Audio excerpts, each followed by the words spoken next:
அதுல எந்த மாற்று கருத்தை இல்லை. தொழிலாளி வர்க்கத்திற்கு குரல் கொடுப்பது செங்கொடியை தவிர வேறு யாரும் இல்லை. தங்க வயலில் எட்டப்பெல்லாம் உதயமாகிறான். இயேசுநாதர் காட்டி கொடுத்த யூதாஸ் எல்லாம் உதயமாகிறான். எப்படியாவது இந்த போராட்டத்தை சீர்குலைக்கணும்னு சொல்லிட்டு பல்வேறு சக்திகள் இங்கே செயல்பட்டு வருகிறது. அவர்களுடைய முகத்திரையை கிழிக்கின்ற வகையிலே செங்கொடியை யாராலையும் எவனாலையும் அசைத்து பார்க்க முடியாது என்பதை நிரூபிக்கின்ற வகையிலே இந்த போராட்டம் அமைய வேண்டும். அதற்கு நீங்கள் உறுதியோடு அமர்க்க வேண்டும். நிறைய அப்படின்றதுக்காக நான் இங்க வந்தேன். முதல் நாள் இருந்த நிலைமை, 9வது நாள் இருக்கின்ற நிலைமை, அன்று தங்க வயல் முதல் நாள் உங்களை பார்த்த நிலைமை, இன்று கோலார் மாவட்டமே இன்றைக்கு வியந்து பார்த்து கொண்டிருக்கின்ற நிலைமை. இந்த நிலைமைக்கு காரணம் இங்கே கூடியிருக்கின்ற உறுதியோடு அஞ்சா நெஞ்சங்களாக இருக்கின்ற ஒவ்வொரு உறுதிமிக்க தோழர்களுடைய ஒன்றுபட்ட போராட்டம் தான் இங்கே உங்களுடைய போராட்டம் வலிமை பெற்று வந்து கொண்டிருக்கிறது. இந்த நேரத்தில் கேஜிஎஃப் கோர்ட்ல நீங்க மெவல் மேனேஜ்மெண்ட் ஒரு வழக்கு போட்டாங்க. அந்த வழக்கில் நீங்க தொழிலாளியே கிடையாது, உங்களுக்கு அதுக்கு சம்பந்தம் இல்ல, கான்ட்ராக்ட் ஆபீஸ் கிட்ட போய் உக்காரு, கமல் கிட்ட உக்கார கூடாது அப்படின்னு சொன்னாங்க. அந்த நீதிமன்றத்தில் அதுக்கு முழு ஆதரவு இல்லாம பார்ட்லி நம்மளுக்கு ஒரு போராட்டம் பண்றது பிறப்பு உரிமை, அது கான்ஸ்டிடியூஷனல் ரைட் சொல்லி ஒரு அப்சர்வேஷன் வச்சு இன்னைக்கு நீங்க எல்லாம் முடிவு பண்ணி 200 மீட்டர் டிஸ்டன்ஸ் ரேடியஸ்ல பவல் மெயின் கேட்ல இருந்து நார்த் சவுத் சொல்லி ஒரு 4 ஷெட்யூல் போட்டு உங்க போராட்டத்துக்கு அவங்க பவல் மேனேஜ்மெண்ட் கேஸ் போட்டாங்க. அந்த schedule fraudulent act of the பவல், அந்த ஷெட்யூல் பவலுக்கு சம்பந்தம் இல்லாத இடம், பவலுடைய இடம் எவ்வளவு, பவலுடைய மெஷர்மெண்ட் எவ்வளவு, அவங்க லீட் பண்ணிக்கிற ஷெட்யூலுடைய மெஷர்மெண்ட் எவ்வளவு. அப்போ தொழில் ஆர்டிஓ ஆபீஸ் பவலுக்கு சேரா, அப்போ அந்த பிஜிஎம்எல் எடுத்த இன்னைக்கு அவங்க எப்படி பவல் எடுன்னு சொல்லிட்டு ஷெட்யூல் காமிச்சு ஆர்டிஓ ஆபீஸ்ல இருந்து 200 மீட்டர் ரேடியஸ் டிஸ்டன்ஸ்ல போய் நீ போராடு அப்படின்னு சொல்லிட்டு இன்னைக்கு வாதத்தை வைக்கிறாங்க.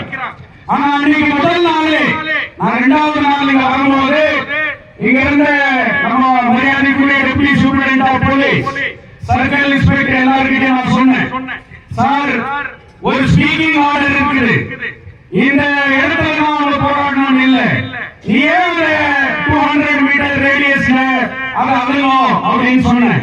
இப்படி அளந்தா 200 மீட்டர் நாங்க உட்காடுறோம், அப்படி அளந்தா ஒரு போலீஸ் ஸ்டேஷன் பக்கத்துல அம்பேத்கர் பார்க்கிட்ட உட்காடுறோம், இப்படி அளந்தா ரயில்வே ஸ்டேஷன் நீ பர்மிஷன் வாங்கி கூட நாங்க உட்காடுறோம், இல்ல பின்னாடி பக்கம் மெடிக்கல் சென்டர் கிட்ட நாங்க போடுறோம் அப்படின்னு சொல்லும் போது அவங்க அந்த சப்ஜெக்டுக்கு வரல. ஆனா அதே விஷயத்தை பிஜிஎம்எல் நிர்வாகத்துக்கிட்ட அவங்க சொன்னாங்க. அப்ப பிஜிஎம்எல் நிர்வாகத்துக்கிட்ட மரியாதைக்குரிய சசிதரன் சார் கிட்ட இந்த ஜட்மெண்ட் காப்பியை நான் எடுத்து போய் கொடுத்தேன். நான் ஒன்றியா போய் உட்கார்ந்து பேசல, உங்க தொழிற்சங்கத்தினுடைய பிரதிநிதி தோழர் சிவகுமார் மற்ற தோழர்கள் என் கூட வந்தாங்க. அவர்கிட்ட நான் வாதத்தை வைக்கும் போது அவர் என்ன சொன்னார்னா, நீ பவல்கார என்னத்துக்கு பிஜிஎம்எல் கிட்ட வந்து நீ போராட்டம் பண்ற அப்படின்னு அவர் கேட்டார். நான் போராட்டம் பண்ணல சார், இந்த பாரு எத்தனை ஷெட்யூல பவல் இன்னைக்கு காமிச்சிருக்கிறாங்க. ஏ ஷெட்யூல் நியம் டிவிஷன், பி ஷெட்யூல் இங்க பாரத் நகர் ரோட்ல இருக்கிற ஷெட்யூல், சி ஷெட்யூல் வந்து ஆர்சி யூனிட், டி ஷெட்யூல் வந்து இந்த ஹெச்எஃப் யூனிட். அப்போ ஆர்சிக்கும் ஹெச்எஃப்யும் பிஜிஎம்எல் லேண்டா பவல் லேண்டா? அப்ப பிஜிஎம்எல் லேண்ட்னு சொல்றேன், அப்ப பவல் எப்படி ஷெட்யூல காமிச்சான்? அப்ப இதுக்கு மத்தியத்துல இந்த ஃபைல் வருதா வருது இல்லையா? அப்போ நீ ஃபைல் வச்சு அவங்க பர்மிஷன் கேட்கறதுல, போலீஸ் இங்க உட்காருன்னு சொல்றதுல நீ ஏன் பர்மிஷன் கொடுக்கக்கூடாது இருக்காரு அப்படின்னு சொல்லிட்டு சொல்லணும். அவர் ஒரு சரியான டிசிஷன் எடுத்தார்.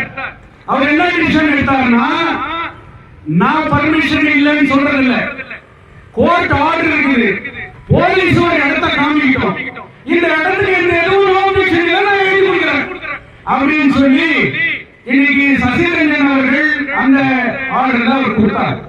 பட் இன்னைக்கு நான் வந்து இதை பேசுகிறேன் அப்படின்னு சொன்னா, உங்க யூனியனுடைய டிசிஷன், உங்க கோஆர்டினேஷன் கமிட்டியுடைய டிசிஷன், அந்த ஆர்டரை அப்பீல் பண்ணோம் அப்படின்றது. சோ அப்பீல் பண்ணிருக்கோம்.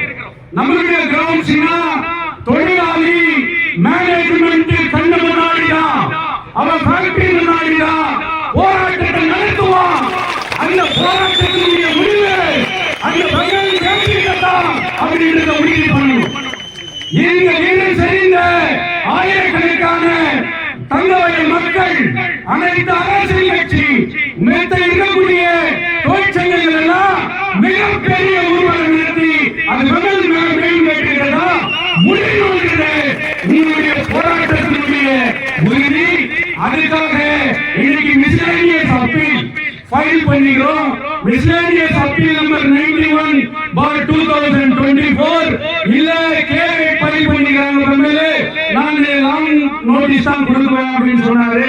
இல்ல சார், எந்த நேரத்துல நான் இங்க அவங்களை செக் பண்ணலாம்.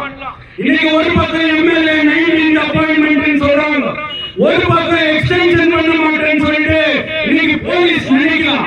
அதனால இது இமீடியட்டா மேனேஜ்மெண்ட் இந்த வழக்குல வந்து ஆஜராகணும், அவங்க ஒரு அண்டர்டேக்கிங் எடுத்துக்கணும், அதுக்கு பிறகு டிசிஷன் பண்ணலாம்னு சொல்லி கன்வின்ஸ் பண்ண பிறகு அவரு 15th 11 o'clock மேனேஜ்மெண்ட் அந்த கேரியாட்டார் ஏடிஎஃப் கோர்ட்டுக்கு வரணும்னு சொல்லி எமர்ஜென்சி நோட்டீஸ் இஷ்யூ பண்ணிக்கிறார். எமர்ஜென்சி நோட்டீஸ் இஷ்யூ ஆகிருக்கு. இங்க என்ன சொல்ல வரேன்னு சொன்னா, மரியாதைக்குரிய புகாரி சார் அவரு பேசினார். அவர் எப்பவுமே செங்கோடிக்கு ஆதரவானவர், செங்கோடி போராட்டங்களை ஊக்குவிப்பவர். நீங்க ஒன்று நினைச்சுக்கணும், அதுல எந்த மாற்று கருத்தை இல்லை. தொழிலாளி வர்க்கத்திற்கு குரல் கொடுப்பது செங்கோடியை தவிர வேறு யாரும் இல்லை. தங்க வயலில் எட்டப்பெல்லாம் உதயமாகிறான், இயேசுநாதர் காட்டி கொடுத்த யூதாஸ் எல்லாம் உதயமாகிறான். எப்படியாவது இந்த போராட்டத்தை சீர்குலைக்கணும்னு சொல்லிட்டு பல்வேறு சக்திகள் இங்கே செயல்பட்டு வருகிறது. அவர்களுடைய முகத்திரையை கிழிக்கின்ற வகையிலே செங்கோடியை யாராலையும் எவனாலையும் அசைத்து பார்க்க முடியாது என்பதை நிரூபிக்கின்ற வகையிலே இந்த போராட்டம் அமைய வேண்டும். அதற்கு நீங்கள் உறுதியோடு அமர்க்க வேண்டும். நிறைய மெடிக்கல் சென்டர்ல இருக்கிற ஸ்டாஃப் என்கிட்ட கிளாரிபிகேஷன் பண்ணாங்க. எசென்சியல் கமாடிட்டி ஆக்ட்ல இன்னைக்கு எஸ்மா ஆக்ட்ல உங்களுக்கு வேலைக்கு வரணும், இல்லைன்னா உங்களை டெர்மினேட் பண்ணிடுறேன்னு சொல்லிட்டு நோட்டீஸ் பண்ணோம். புகாரி சார் சொல்றோம், கான்ட்ராக்ட் லேபர்னு சொல்றேன், கேரியர் கான்ட்ராக்ட் லேபர்னு சொல்றேன், இவன் வந்து தினக்கூலின்னு சொல்றேன். தினக்கூலிக்கு எஸ்மா ஆக்ட் அப்ளிகபிள் ஆகுதா? அப்ப நீயே வந்துங்க, they are the non-permanent workers of the government. அவங்க கூட இன்னைக்கு பெர்மனன்ட் எம்ப்ளாய் கேட்டீங்கன்னா வராங்கன்னு சொல்லிட்டு இன்னைக்கு நீயே நோட்டிபிகேஷன் போட்டிருக்க. சகோதரிகள் யாரும் மஞ்ச தேவையில்லை. நிர்வாகம் எந்த விதமான நடவடிக்கையும் எடுக்க முடியாது. எடுப்பார்களே ஆனால் உங்களை நிரந்தர தொழிலாளி என்று அவர்கள் முடிவு செய்தால் மட்டுமே உங்கள் மீது நடவடிக்கை எடுக்க முடியும் என்பதுதான் இன்னைக்கு இருக்கக்கூடிய சட்டத்திற்கான முறையீடு. நீங்கள் சட்ட ரீதியாக போராட்டம் பண்றீங்க, நீங்க ஊரே ஒன்றுபட்டு இருக்கிறது. எந்த சூழ்நிலையிலும் யாருடைய பேச்சையும் கேட்டு, எந்த யூடியூபுடைய ஸ்பீச்சையும் கேட்டு நீங்கள் திசை திரும்ப கூடாது. இன்றைக்கு சதி வலைகள் பின்னப்படுகிறது. தொழிலாளர்களுடைய போராட்டத்தை திசை திருப்புகின்ற வேலைகள் இங்கே நடந்திருக்கிறது. ஆதலால் தொழிலாளர்கள் எந்த சூழ்நிலையிலும் யாருக்கும் அஞ்சாமல் வீறு கொண்டு நில்லுங்கள். சட்ட ரீதியாகவோ உங்களுக்கு நாங்கள் உடனிருப்போம் என்று சொல்லி எனக்கு வாய்ப்பு கொடுத்தமைக்கு நன்றி கூறி முடித்துக் கொள்கின்றேன்.